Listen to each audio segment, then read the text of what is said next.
कोलकाता में महिला डॉक्टर के रेप और मर्डर के केस का ये जो केस है वो इतना उलझता चला गया कि अब सीबीआई को जांच करने के लिए आना पड़ा। बंगाल पुलिस से जांच छीनकर सीबीआई को सौंप दी गई और सीबीआई ने अब इस केस की जांच शुरू कर दी, क्योंकि इस केस में ऐसी नई बातें अब सामने आने लगी हैं जो बड़े सवाल उठा रही हैं कि आखिर जिस तरह की दरिंदगी उस महिला डॉक्टर के साथ हुई, क्या उस दरिंदगी को ढकने और दबाने और किसी को बचाने की कोशिश हुई? भाई, एक तो बड़ी बात यह है कि रेप हुआ, लेकिन उससे भी बड़ा दर्द यह है जो पीड़ित के परिवार वाले, उनसे जुड़े हुए लोग दावा कर रहे हैं कि उस रेप के बाद जो प्रशासन का, वहां पर अस्पताल प्रशासन का, पुलिस का रवैया रहा शुरुआत में, वो बहुत ही ज्यादा निंदनीय और सवालों के घेरे में। 3 घंटे तक माता पिता को खड़ा रखा गया और शुरू में सुसाइड बता दिया गया। आप देखिए कि पीड़ित परिवार कह रहा है कि उसे तो पहले बताया गया कि उनकी बेटी ने सुसाइड किया, जबकि मामला रेप और मर्डर का था। और जो लोग देख रहे होंगे डेड बॉडी, जिन्होंने कहा कि भाई सुसाइड कर लिया है, वो तो खुद डॉक्टर रहे होंगे, उनको नहीं समझ में आ रहा कि सुसाइड है कि रेप है और मर्डर है। अब तो यह भी सवाल उठ रहा है कि क्या यह सिर्फ रेप नहीं, गैंग रेप का मामला था। 31 साल की इस महिला डॉक्टर के साथ हैवानियत तो ऐसी हुई है कि किसी को बताते हुए भी कलेजा काम जाए। सोचिए मां बाप पर क्या बीती होगी, जिन्होंने अपनी बेटी को पाला पोसा, पढ़ाया लिखाया, डॉक्टर बनाया, लेकिन उस मां बाप को 3 घंटे तक उसकी बेटी का चेहरा नहीं देखने दिया गया। 3 घंटे इंतजार करवाया गया मां बाप को। सोचिए उस मां बाप पे क्या बीत रही होगी जिसको फोन आया कि बेटी ने सुसाइड कर लिया। मां बाप को पता चले कि बच्चा मर गया है और 3 घंटे वो खड़ा है ये देखने के लिए कि बच्चा जो है उसका एक बार चेहरा तो देख लूं। और कहा जा रहा है कि भाई प्रशासन पूरा साथ दे रहा है पीड़ित के परिवार का। यह साथ देना होता है। बताया जा रहा है कि पीड़िता के मां बाप हाथ पैर जोड़ते रहे कि बेटी का एक बार मुंह तो दिखा दो, लेकिन 3 घंटे उन्हें बैठा कर रखा गया और जब चेहरा दिखाया गया तो दिखी वो हैवानियत, जो हैवानियत 8 अगस्त की रात को उस महिला डॉक्टर के साथ कोलकाता के नामी मेडिकल कॉलेज के एक सुनसान सेमिनार हॉल में हुई। ऐसी भयानक दरिंदगी की उस महिला डॉक्टर के साथ हुई है जिसे सुनकर कोई भी कहेगा कि जो भी आरोपी है उसे सीधे फांसी देनी चाहिए बॉस। वैसे ही जैसे कई साल पहले दिल्ली की निर्भया के साथ हुआ था। आज लोग सोच रहे हैं कि क्या बदला निर्भया के बाद भी, कौन अपनी बेटी को बाहर भेजे, बेटी कहां बाहर सुरक्षित है। जब अस्पताल के अंदर डॉक्टर के साथ रेप और मर्डर हो जा रहा है तो फिर क्या ही कहा जाए। और क्या कहा जाए उन लोगों को जो ऐसी हैवानियत में भी बंगाल की सरकार को डिफेंड कर रहे हैं, जो ममता बनर्जी को डिफेंड कर रहे हैं, जो अपना मुंह 5-5 दिन बाद खोल रहे हैं ये देखकर कि यार इतनी पब्लिक बोल रही है, अब देश में अब भी नहीं बोलेंगे तो सियासी नुकसान हो जाएगा। वो सियासी नुकसान देखकर निर्भया जैसे मामले पे बोल रहे हैं। ऐसे नेताओं को क्या बोलेंगे आप? सवाल पूछे जाएंगे कि एक महिला मुख्यमंत्री के राज में ऐसी भयानक घटनाएं हो रही हैं और सबसे बड़ी बात कि ऐसी घटना को दबाने छुपाने की कोशिश करने के आरोप लग रहे हैं। इसलिए कोलकाता के केस को लेकर देश भर में गुस्सा है। ना सिर्फ डॉक्टर्स की कम्युनिटी बल्कि जो भी इस केस के बारे में सुन रहा है उसके अंदर आक्रोश है भाई। और यह आक्रोश इस केस के गुनहगारों के खिलाफ तो है ही, उन लोगों के खिलाफ भी है जिन्होंने इस केस को रफा दफा करने की कोशिश की, आरोप लगा। सवाल उठ रहे हैं कि मेडिकल कॉलेज के सेमिनार रूम में सिक्योरिटी क्यों नहीं थी, वहां सीसीटीवी क्यों नहीं था, वहां इतना सुनसान इलाका क्यों था, घटना के तुरंत बाद सेमिनार रूम को सील क्यों नहीं किया गया, उस प्रिंसिपल का क्या रोल है जो मेडिकल कॉलेज का हेड था, उनका बयान क्यों नहीं लिया गया, उसे एक जगह से हटाकर दूसरी जगह नौकरी क्यों दे दी गई, क्या घटना में और भी लोग शामिल हैं, ऐसे क्या सबूत हैं जो पुलिस को नहीं दिखाई दिए लेकिन लोग उसके बारे में खुलासा कर रहे हैं जिनसे यह लग रहा है कि घटना में और भी लोग हो सकते हैं।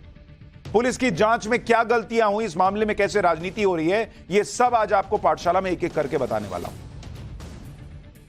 दरअसल कोलकाता रेप मर्डर केस में कुछ बड़ी बातें अब निकल कर आ रही, कुछ सवाल खड़े हो रहे हैं और सीबीआई को इन सवालों के जवाब तलाशने हों। जैसे क्या इस वारदात में एक से ज्यादा आरोपी शामिल है? हाईकोर्ट में परिवार इसकी आशंका ऑलरेडी जता चुका है और एक बड़े डॉक्टर ने भी पोस्टमार्टम रिपोर्ट देखकर यह दावा किया है कि यह काम किसी अकेले व्यक्ति का नहीं हो सकता। तो अगर ऐसा है तो क्या यह गैंगरेप का मामला है और इस केस में कितने आरोपी हैं, सीबीआई को अब यह पता लगाना है। दूसरी बात, क्या इस मामले में सबूतों को मिटाने की कोशिश की गई है? क्या सबूतों को कवर अप किया गया? हाईकोर्ट में पीड़ित का परिवार इसकी भी आशंका जता चुका है। शुरू में सुसाइड केस बताना, प्रिंसिपल का बयान रिकॉर्ड न करना, यह सब भी शक पैदा करता। तीसरी बात, क्या इस मामले में आरजी कर अस्पताल के पूर्व प्रिंसिपल संदीप घोष का भी कोई रोल है?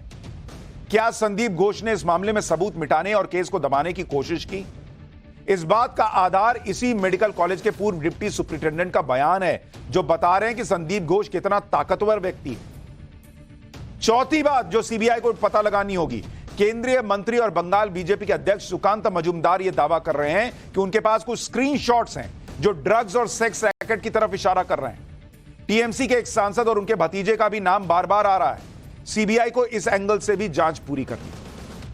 यानी अभी बहुत से सवाल हैं। जैसा दिखाया गया कि भाई एक आरोपी था, उसको पुलिस ने पकड़ लिया, जब दबाव बना तो जांच आगे बढ़ी, तो क्या यह सिर्फ इतना भर मामला है या यह गैंगरेप का मामला है और क्या कुछ उस कॉलेज में चल रहा था? बहुत से सवालों के जवाब मिलने बाकी। एक बार सुनिए बंगाल बीजेपी के अध्यक्ष क्या बड़ा खुलासा कर रहे हैं, क्या बड़ा दावा कर रहे हैं। फिर आपको इस केस में पीड़ित परिवार के पड़ोसियों के वो बयान सुनाऊंगा जो रोंगटे खड़े कर देने वाले। इस तरीके से पूरी विषय को दबाने की कोशिश की गई, वो दर्शाता है कि हमारी सरकार, पश्चिम बंगाल की सरकार जो है, ममता बनर्जी की जो सरकार है, वो सरकार किसी को बचाने की कोशिश में लगी हुई है। उनके जो व्हाट्सएप ग्रुप्स हैं उसमें बहुत ऐसे विषय आए हैं जिसका कुछ स्क्रीनशॉट हमारे पास भी पहुंचा है, जिसमें ड्रग्स रैकेट, सेक्स रैकेट या सेक्स एक्सप्लॉयटेशन, ऐसी बहुत सारी चीज़ें आ रही हैं। एक टीएमसी एमपी, उनके भतीजे के भी नाम बार बार आ रहे हैं। आपने पोस्टमार्टम कराया इलीगली, आप रात को पोस्टमार्टम नहीं कर सकते, स्टैंडिंग वर्डिक्ट है कि आपको दिन में करना पड़ेगा।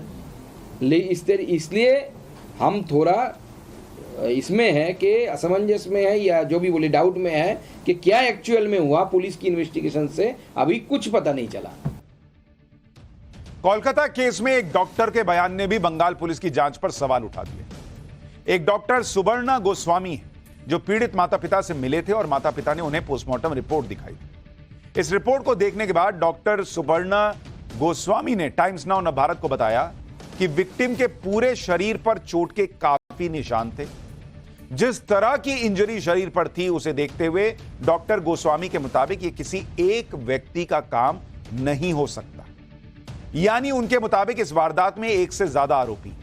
डॉक्टर गोस्वामी ने महिला डॉक्टर से गैंगरेप की आशंका जताई, क्योंकि उनके मुताबिक वारदात वाली जगह पर जितना सीमेन मिला महिला के शरीर से, उससे यह लग रहा है कि क्राइम स्पॉट पर एक से ज्यादा व्यक्ति हो सकते हैं। डॉक्टर गोस्वामी ने बताया कि शरीर पर जिस तरह की इंजरी थी, उससे यह लग रहा है कि वारदात से पहले पीड़ित ने काफी संघर्ष किया। आरोपी ने बहुत गुस्से में उस पर वार किया। अब डॉक्टर गोस्वामी जो दावा कर रहे हैं वो बंगाल पुलिस की जांच से बिल्कुल अलग है, क्योंकि बंगाल पुलिस के मुताबिक तो एक ही आरोपी है जिसे उन्होंने पकड़ लिया है। लेकिन अब सीबीआई जांच करेगी तो सच सामने आने की उम्मीद है। हालांकि दुखों का पहाड़ तो उन माता पिता पर टूटा है जिन्होंने अपने बेटी को खो दिया। उस माता पिता के साथ अस्पताल प्रशासन ने जो बर्ताव किया वो तो और दर्दनाक है। उस दिन क्या हुआ था, माता पिता को सबसे पहले क्या खबर मिली, इसके बारे में उनके पड़ोसियों ने जो बताया वो रोंगटे खड़े कर देने वाला है। एक महिला ने बताया कि 9 अगस्त को सुबह 10:30 बजे पीड़िता की मां अपनी पड़ोसन के पास चीखते हुए रोते हुए आई और बताया कि सब कुछ खत्म हो गया। पीड़िता की मां ने उन्हें यह खबर बताया कि पीड़िता की मां को खबर मिली कि उनकी बेटी ने सुसाइड कर लिया। इस पर जब पड़ोसियों ने हैरानी जताई तो पीड़िता की मां ने कहा कि अस्पताल वालों ने ऐसा ही बताया है। जब महिला डॉक्टर के माता पिता अपने जानने वालों के साथ अस्पताल पहुंचे तो उन्हें 3 घंटे इंतजार कराया गया।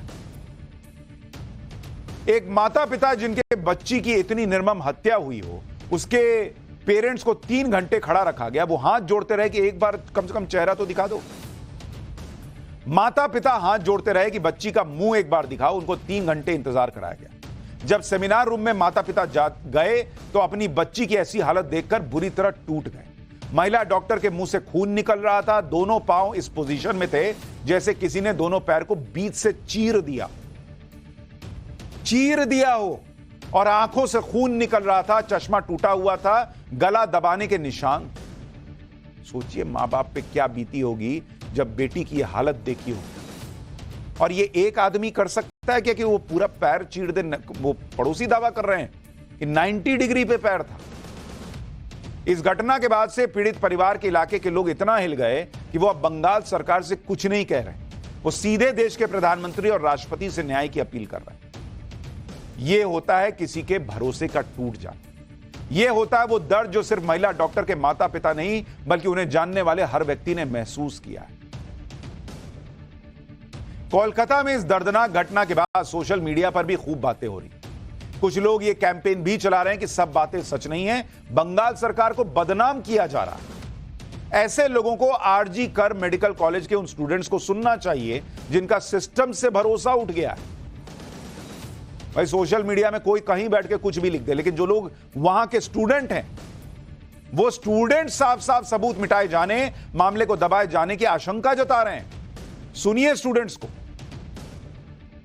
यहाँ पे वो प्रशासन, सरकार, गवर्नमेंट पहले से ही क्राइम सीन को टेम्पर कर रही है, ठीक है, एविडेंस को मिटाने की कोशिश कर रहा है, ठीक है। क्यों कर रहा है हम लोगों को पता नहीं, कि किन लोगों को बचाने की वो प्रयास कर रही है ये हमको पता नहीं। तो सेमिनार रूम जो क्राइम स्पॉट है उसको छोड़कर उसके पास बगल में एक रूम कंस्ट्रक्शन साइट चल रहा है। हम लोग अथॉरिटी को पूछेंगे तो ये कहाँ से ये परमिशन आया, ये वो क्राइम सीन के नियर पे वो कंस्ट्रक्शन वर्क चल रहा है, क्या वो लोग चाहता है क्या क्राइम स्पॉट को डिस्टर्ब करने के लिए। संदीप घोष के बारे में हम लोग